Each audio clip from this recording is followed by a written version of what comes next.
Hello everybody, I welcome you all to this wonderful platform of foundation agri classes. तो आज के इस lecture में हम देखने वाले हैं chapter 1 introduction to agronomy. Fundamentals of agronomy का ये पहला लेक्चर है। इंट्रोडक्टरी लेक्चर अपलोड हो चुका है जिसमें हमने इस पूरे सब्जेक्ट फंडामेंटल्स ऑफ एग्रोनॉमी के सिलेबस को डिस्कस कर लिया है। आपको ये भी बता दिया गया है कि ये PDF कहाँ से मिलेगा और कैसे आप इस PDF के साथ साथ हर एक चैप्टर के क्विज को भी अटेंड कर सकते हैं। तो इंट्रोडक्टरी लेक्चर भी देख लीजिएगा एक बार। आज हम शुरू करते हैं अपना लेक्चर 1। लेक्चर 1 में हम चैप्टर 1 फिनिश करेंगे। चैप्टर 1 के आपके टॉपिक्स दिए गए हैं। सबसे पहला टॉपिक है अपना definition, meaning and scope of agronomy. तो डेफिनेशन से स्टार्ट करते हैं। सबसे पहले जो एग्रोनॉमी वर्ड है वो दो ग्रीक वर्ड, पहला ग्रीक वर्ड है एग्रोज और दूसरा ग्रीक वर्ड है नोमोज। जहाँ एग्रोज का मतलब होता है फील्ड और नोमोज का मतलब होता है मैनेजमेंट। इन दोनों से मिलकर बना है। तो यहाँ से आपको क्या पता चलता है कि एग्रोनॉमी का डेफिनेशन क्या हो जाएगा, आर्ट ऑफ मैनेजिंग फील्ड। तो ये बेसिक सा डेफिनेशन निकल के आता है एग्रोनॉमी का। Art of managing field is called agronomy. Agronomy जो है फोकस करता है प्रोडक्शन एंड इम्प्रूवमेंट, किसका प्रोडक्शन और किसका इम्प्रूवमेंट, फील्ड क्रॉप्स का प्रोडक्शन और फील्ड क्रॉप्स का इम्प्रूवमेंट। अब हम देख लेते हैं मीनिंग। एग्रोनॉमी का मीनिंग क्या होता है।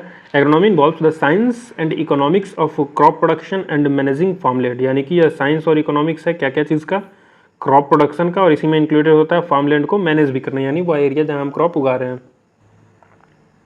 अगला टॉपिक अपना स्कोप्स ऑफ एग्रोनॉमी। बिल्कुल प्रिसाइज मैनर में हम एक एक टॉपिक डिस्कस करेंगे आपके सिलेबस का।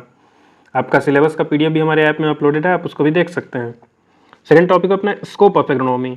तो स्कोप में हम क्या देखने वाले हैं, स्टडीज द इफिशियंट यूज। यहाँ इफिशियंट यूज क्या होता है, सॉयल, वाटर और labour for maximising crop yield. Crop yield को मैक्सिमाइज करने के लिए हम सॉयल, वाटर और लेबर को कैसे अच्छे से यूज कर सकते हैं, उसमें बहुत स्कोप है अभी।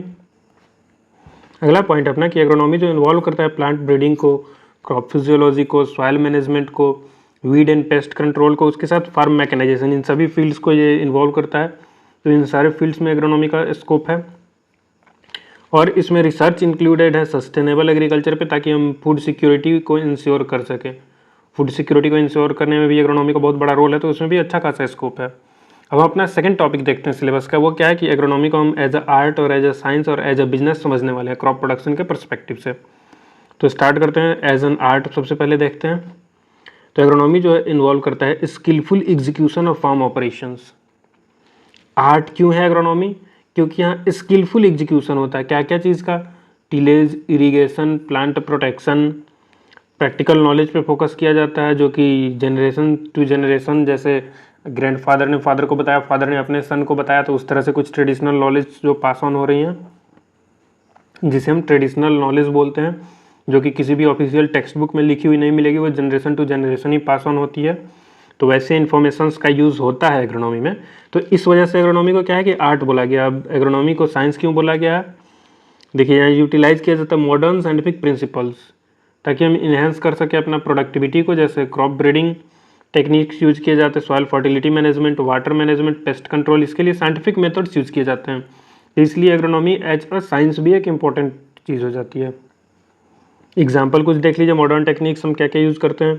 सबसे खतरनाक तो है भाई साहब हाइब्रिडाइजेशन।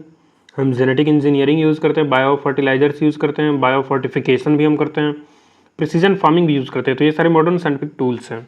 अब एग्रोनॉमी एज अ बिजनेस हमें क्यों देखना चाहिए, तो एग्रीकल्चर या एग्रोनॉमी एक बिजनेस के रूप में फोकस करता है मैक्सिमाइज करने पे नेट प्रॉफिट को।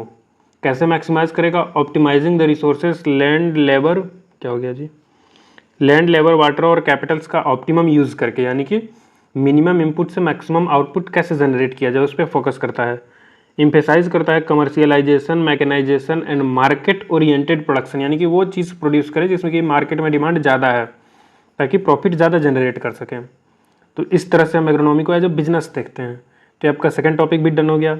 थर्ड टॉपिक है relation of agronomy with other disciplines. Other discipline से एग्रोनॉमी का क्या क्या रिलेशन है। तो सबसे पहले हम देखते हैं क्रॉप साइंस से एग्रोनॉमी कैसे रिलेटेड, फिर हम देखेंगे सॉइल साइंस से कैसे रिलेटेड है, फिर हम देखेंगे इन्वायरमेंटल साइंस से कैसे रिलेटेड है, फिर हम देखेंगे प्लांट पैथोलॉजी एंड निमेटोलॉजी से कैसे रिलेटेड है, फिर अपना अगला टॉपिक आ जाएगा। तो शुरू करते हैं डिस्कशन। तो एग्रोनॉमी जो है वो क्रॉप साइंस से रिलेटेड है, क्योंकि इसमें हम प्लांट ब्रीडिंग पे फोकस करते हैं, प्लांट फिजियोलॉजी देखते हैं, बायोटेक्नोलॉजी जो कि एम करता है डेवलप करने पे high yielding disease resistant crops. तो ये सारे एग्रोनॉमी के स्कोप्स में भी हमने डिस्कस किया।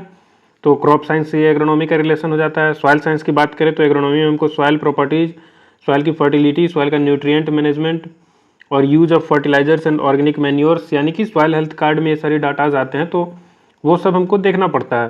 तो सॉइल साइंस का भी नॉलेज चाहिए एग्रोनॉमी यानी क्रॉप प्रोडक्शन करने के लिए। तो इसलिए एग्रोनॉमी का रिलेशन जो है वो सॉइल साइंस से भी है। इन्वायरमेंटल साइंस यार बहुत ही ज़रूरी है, क्योंकि ये फोकस करता है अंडरस्टैंड करने पे इकोलॉजिकल इम्पैक्ट क्या होता है फार्मिंग पे, और ये इन्वायरमेंटल साइंस के नॉलेज से हम इंश्योर कर सकते हैं sustainability, conservation of natural resources को हम करके, तभी जैसे नेचुरल रिसोर्सेज में क्या वाटर हो गया, सॉइल हो गया, बायोडाइवर्सिटी हो गया, इसको कंजर्व करके ही हम इंश्योर कर सकते हैं सस्टेनेबल फार्मिंग। तो इन्वायरमेंटल साइंस से भी बड़ी एकदम डीपली कनेक्टेड है एग्रोनॉमी। प्लांट पैथोलॉजी और निमेटोलॉजी यार इसके बिना तो क्या ही कोई फायदा, प्रॉफिट ही नहीं जनरेट होगा। प्रोटेक्शन ऑफ क्रॉप्स तो अपना इंपॉर्टेंट कंसर्न होता है, हम उस क्रॉप को डिजीज और पेस्ट के इन्फेस्टेशन से बचाएं। तो कैसे हम बचाते हैं? Scientific and biological control methods का यूज़ करके। तो ये साइंटिफिक और बायोलॉजिकल कंट्रोल मेथड्स हम पढ़ते कहाँ हैं? पैथोलॉजी और एंटेमोलॉजी में। तो इससे भी अपना ये एग्रोनॉमी जो है वो कनेक्टेड है, एकदम शानदार रिलेशन है। तो एग्रोनॉमी करने के लिए आपको क्रॉप साइंस का भी नॉलेज होना चाहिए, सॉइल साइंस का भी होना चाहिए, एनवायरमेंटल साइंस का भी होना चाहिए, प्लांट पैथोलॉजी निमेटोलॉजी का होना चाहिए, आपको ब्रीडिंग का भी नॉलेज होना चाहिए, फिजियोलॉजी और बायोटेक्नोलॉजी का भी होना चाहिए, और भी मतलब पूरी तरह से इंटर रिलेटेड फील्ड है, सारे सब्जेक्ट्स का आपको नॉलेज होना चाहिए। अगला अपना क्या टॉपिक आ जाता है? अगला टॉपिक अपना फील्ड क्रॉप्स और उसके क्लासिफिकेशन। तो जब हम सिलेबस डिस्कस कर रहे थे तब भी हमने बताया क्लासिफिकेशन एक बहुत वास्ट टॉपिक है। तो आपके लिए जो 3 इंपॉर्टेंट क्लासिफिकेशन है वही यहाँ पे डिस्कस किए गए हैं। सबसे पहला है डिफिनीशन फील्ड क्रॉप्स का। तो फील्ड क्रॉप से पहले हम क्रॉप का डिफिनीशन देख लेते हैं। तो क्रॉप क्या होता है? कोई भी प्लांट जो कि ग्रो किया जाता है लार्ज स्केल पे, और ग्रो किया जाता है मॉनिटरी बेनिफिट्स के लिए, तो कोई भी क्रॉप प्लांट जिसको हम लार्ज स्केल पे ग्रो कर रहे हैं मॉनिटरी बेनिफिट्स के लिए, तो उसको हम क्या बोल देते हैं? क्रॉप बोल देते हैं। तो आपने समझ लिया क्रॉप क्या होता है। अब फील्ड क्रॉप क्या होता है वो देखो।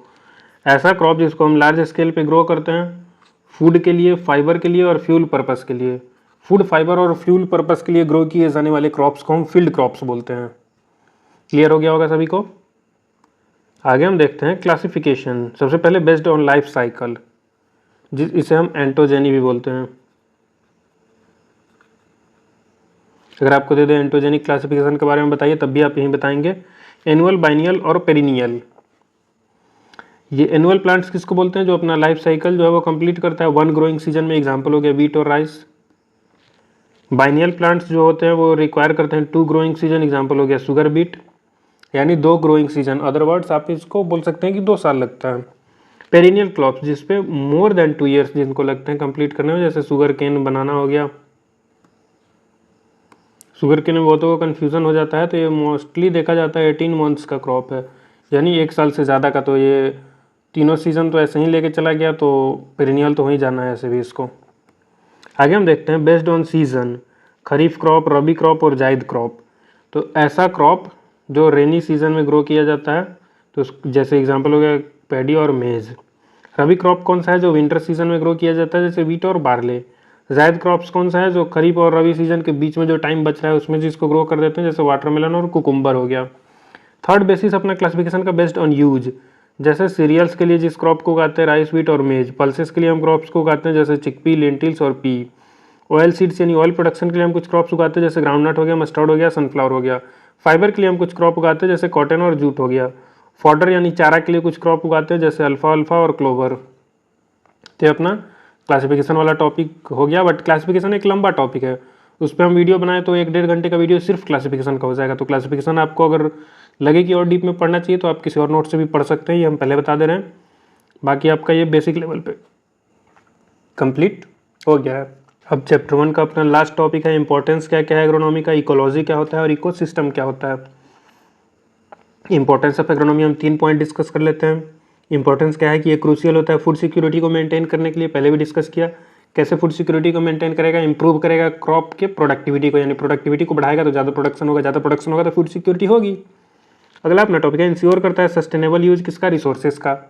ये भी हमने अर्लियर भी डिस्कस किया था कि ऑप्टिमम यूज करते हैं हम रिसोर्सेज का, मिनिमम इनपुट से मैक्सिमम आउटपुट। ये एग्रोनॉमी एज ए बिजनेस में हमने अभी देखा है। तो इंश्योर करता है सस्टेनेबल यूज ऑफ रिसोर्सेज का, रिड्यूस करता है एनवायरमेंटल डिग्रेडेशन। तो ये एग्रोनॉमी के इंपॉर्टेंस में ही आएगा। अगला है कि हेल्प करता है डेवलप करने में improved varieties that are disease resistant, climate resilient, यानी कि डिजीज से जो रेसिस्टेंट होते हैं और चेंजिंग क्लाइमेट के जो रेसिस्ट कर सकते हैं और प्रोडक्टिविटी अपना बनाए रख सकते हैं।